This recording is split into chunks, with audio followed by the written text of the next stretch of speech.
j'espère que vous allez bien. On se retrouve pour la vidéo que vous m'avez beaucoup demandé, que ça soit sur Insta ou Facebook. Je vais vous la faire, donc vidéo comme vous l'avez vu, sur le TDAH et comment j'utilise les pierres, mes petites pierres, dans mon trouble. Voilà, donc comme vous le savez, je suis aussi prof de méditation et lithothérapeute. Et donc, voilà, comme on dit, on joint l'utile à l'agréable. Voilà. Bon, j'arrête mes conneries. J'ai pris des notes parce que sinon, là-haut, ça va pas le faire. Petite note pour cette vidéo, tout simplement. Je sais pas par quoi commencer. J'ai pris des notes, mais je sais vraiment pas par quoi commencer. Je réfléchis. Je pense que je vais commencer par... quelle pierre? Allez, la sodalite. La sodalite. Alors franchement, je suis désolée pour la lumière là, qui est un peu merdique quand même, faut le dire. Ouais, elle est merdique cette lumière. Je vous mettrai des photos. Des photos des pierres, même des bijoux hein, qui sont sur la boutique. Parce que je porte des bijoux et que j'ai fait en double pour moi aussi.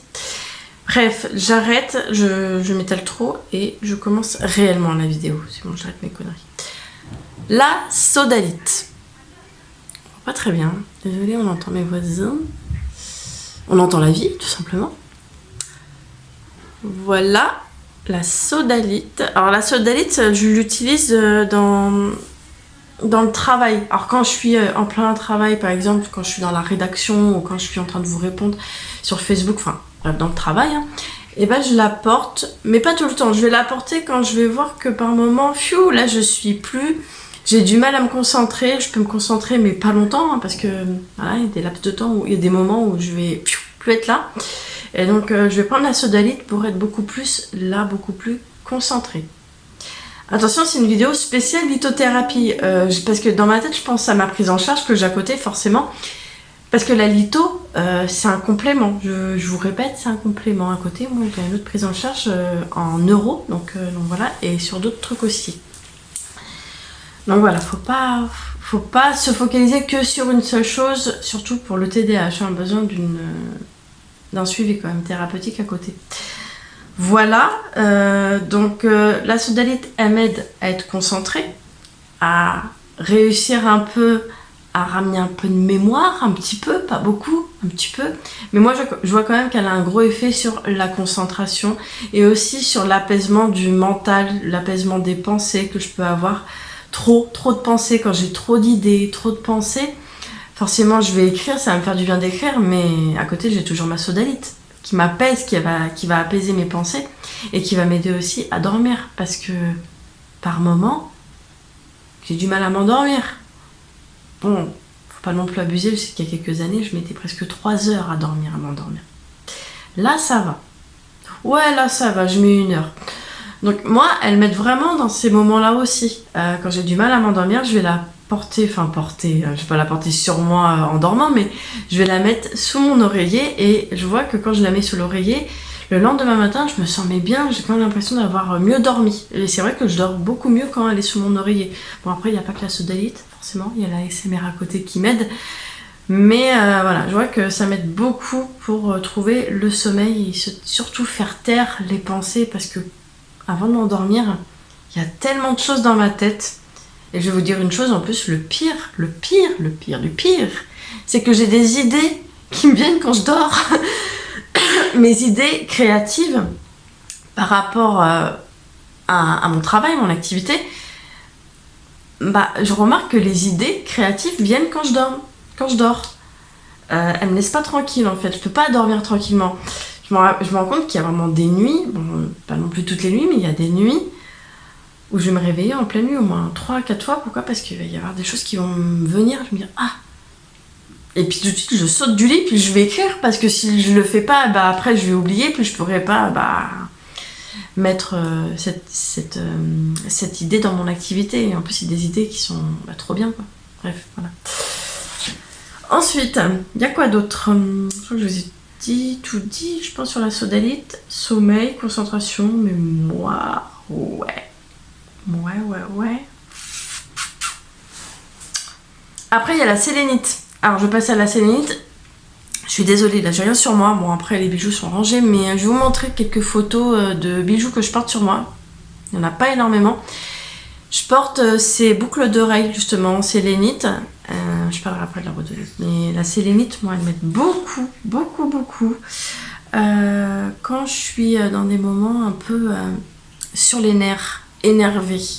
Parce que j'ai un peu cette tendance un peu nerveuse, faut le dire. Oui, je suis très très nerveuse, ça peut arriver. Et pour calmer ce truc, cet état-là de nervosité, bah, je vais l'apporter la sélénite. Ça va m'aider vraiment à retrouver le calme et à ne pas me laisser m'emporter. Parce qu'il y a un truc qu'il faut savoir aussi dans le TDAH, c'est qu'on a une grosse impulsivité. Donc, très impulsif, donc attention. Bref, voilà, donc je vais vous dire, moi, elle m'aide beaucoup à être beaucoup moins impulsif, à être beaucoup plus cool, tranquille, calme. Voilà. Elle m'aide aussi, la sélénite, à être plus patiente. Beaucoup plus patiente. Ça, je le vois parce qu'il y a quelques semaines, je me vois encore. J'étais à Socomanie, je suis sortie, je vais à Action. Je vois quoi, Action? Une file.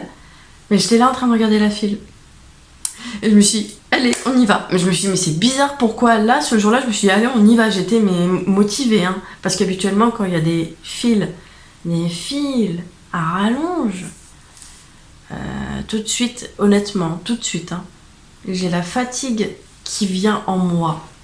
La fatigue, je sais pas comment dire, c'est comme de l'eau et moi je suis une éponge, j'absorbe la fatigue. Dès que je vois une file de personnes, c'est sur n'importe où, hein. Là je parle d'Action, mais ça peut, j'ai déjà vu ça sur d'autres moments, bref. Mais là, c'était Action, il y avait une file et là j'étais motivée. Enfin, j'ai pas compris ce qui s'est passé ce jour-là, je me suis dit, je sais pas, il y a un problème, je suis malade. Juste après ça, dans la voiture sur le retour, arrivé chez moi, j'étais là en train de me regarder dans le rétroviseur. Je suis en train de me regarder, bref. Je se regarde. Et je regardais, en fait, j'étais en train d'essuyer des trucs sur mon maquillage, bref, j'essuyais des trucs. Et je regardais mes boucles d'oreilles et je me suis rendu compte que j'avais cette paire là, vous voyez, en sélénite. Et en fait, je me rends compte d'une chose, c'est que la sélénite, quand je la porte, elle m'aide vraiment à être beaucoup moins impatiente, mais elle m'aide aussi à être beaucoup plus calme, mais elle m'aide aussi à parler tranquillement, parce que je peux avoir aussi cette tendance à parler hyper vite, parce que moi-même quand je vais parler, dans ma tête je vais me dire putain, je suis fatiguée en fait, faut que ça aille vite là, faut que ça aille vite. Donc voilà, donc ça m'aide vraiment à me calmer, à calmer mes nerfs. Voilà. La rhodonite maintenant, que vous avez vu en plus sur cette paire, enfin là il y a de la sélénite en haut, mais en bas la toute petite, la dernière c'est de la rhodonite. Je vais voir si je l'ai là en pierre. Ok, oui, je l'ai en pierre. Ouais, je l'ai. Elle est là, la rhodonite. Je la porte aussi cette pierre, hein.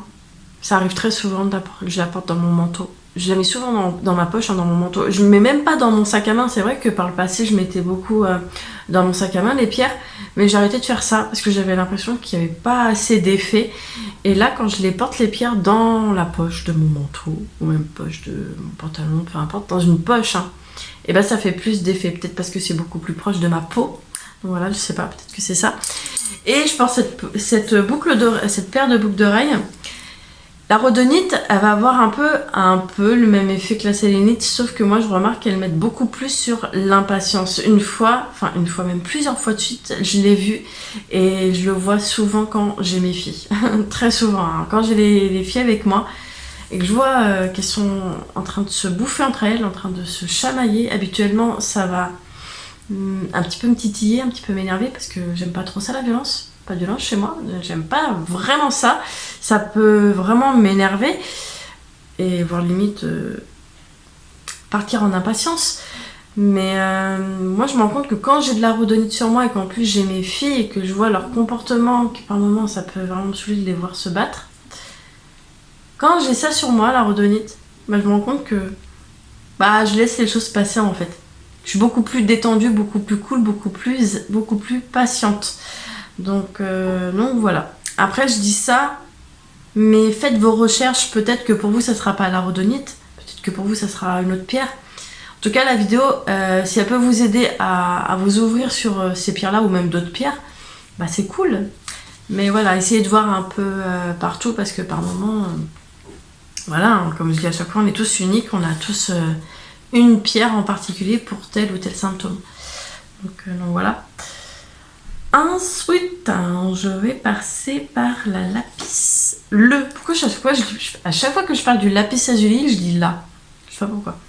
Le lapis lazuli. Alors, je porte souvent ce bracelet. Vous devez le voir, on reconnaît vite le lapis lazuli. Et vous voyez, il y a du lapis là. Mais il y a aussi une sélénite. Et trop bien. Lapis lazuli, sélénite, deux pierres qui font tout en fait. Et quand je porte le lapis lazuli, et ben moi, ils m'aident dans les moments où je suis trop dans les émotions. Voilà.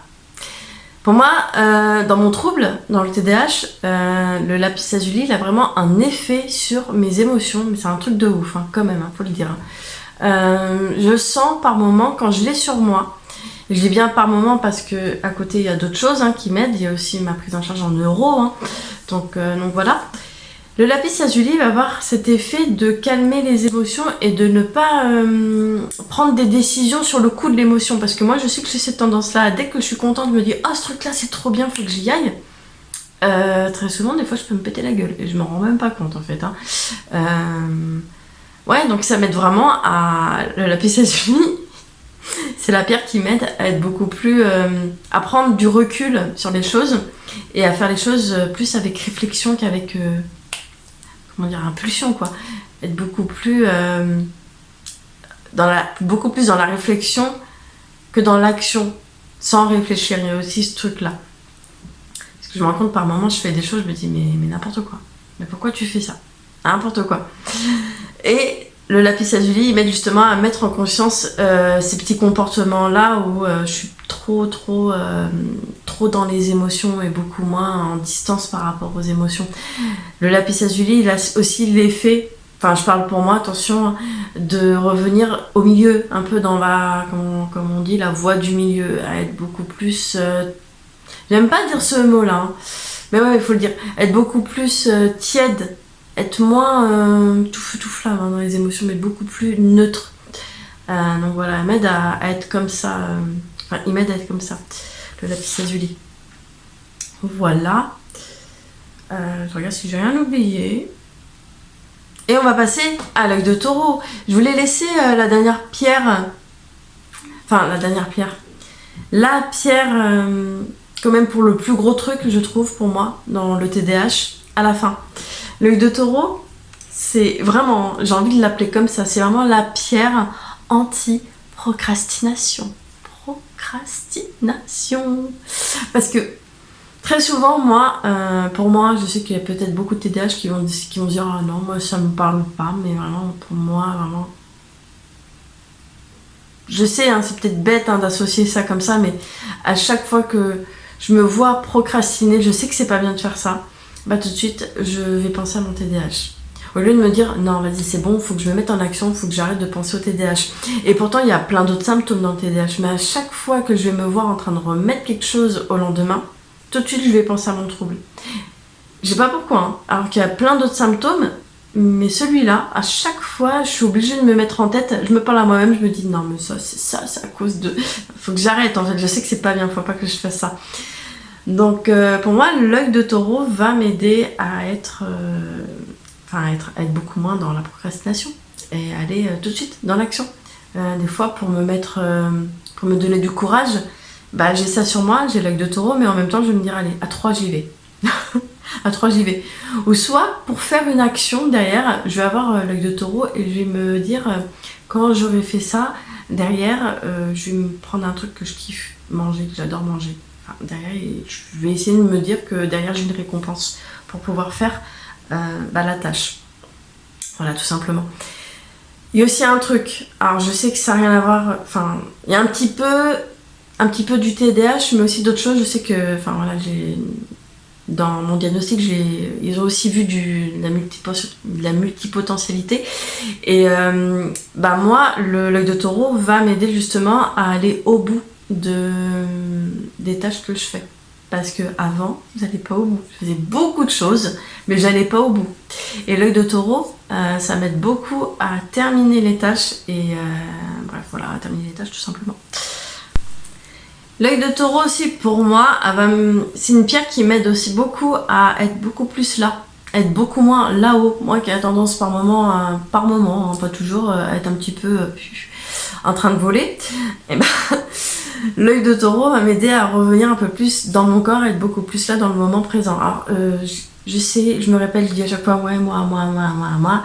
Je dis ça parce qu'il y a beaucoup de personnes, ça sera pas l'œil de taureau.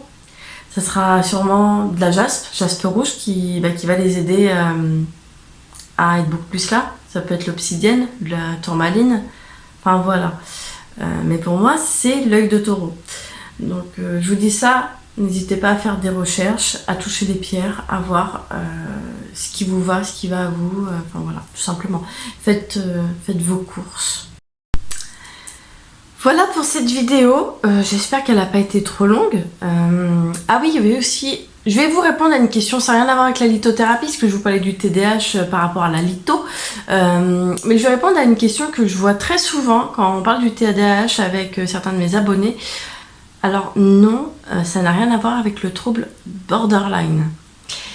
Parce que beaucoup font peut-être un peu la... Enfin, beaucoup confondent le trouble borderline avec le trouble du TDAH. Ouais. Par connaissance, par expérience personnelle, il y a le TDAH et le trouble borderline. Beaucoup aussi me posent la question si le TDAH est dû à de la maltraitance dans l'enfance. Ben non.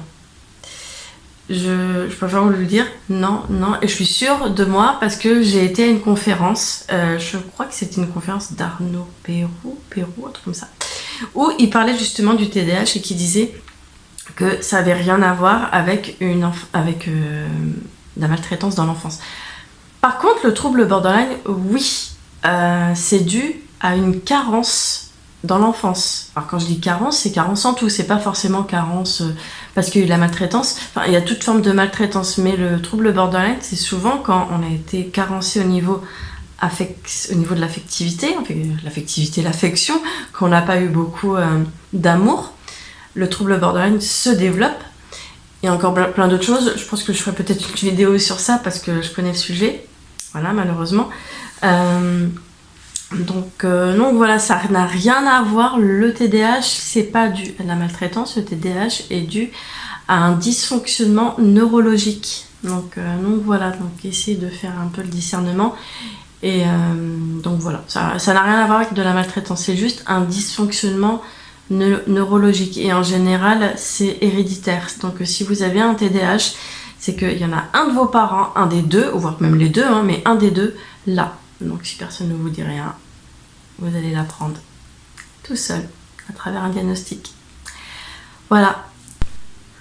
Bon, c'est pas voilà aussi. Je voulais aussi vous dire si vous voulez une autre vidéo sur ça, sur TDAH, et sur comment je m'organise, hein, comment les outils que j'utilise pour m'organiser. Si vous voulez voir une vidéo sur ça, sur le TDAH et l'organisation, n'hésitez pas à me le dire en commentaire.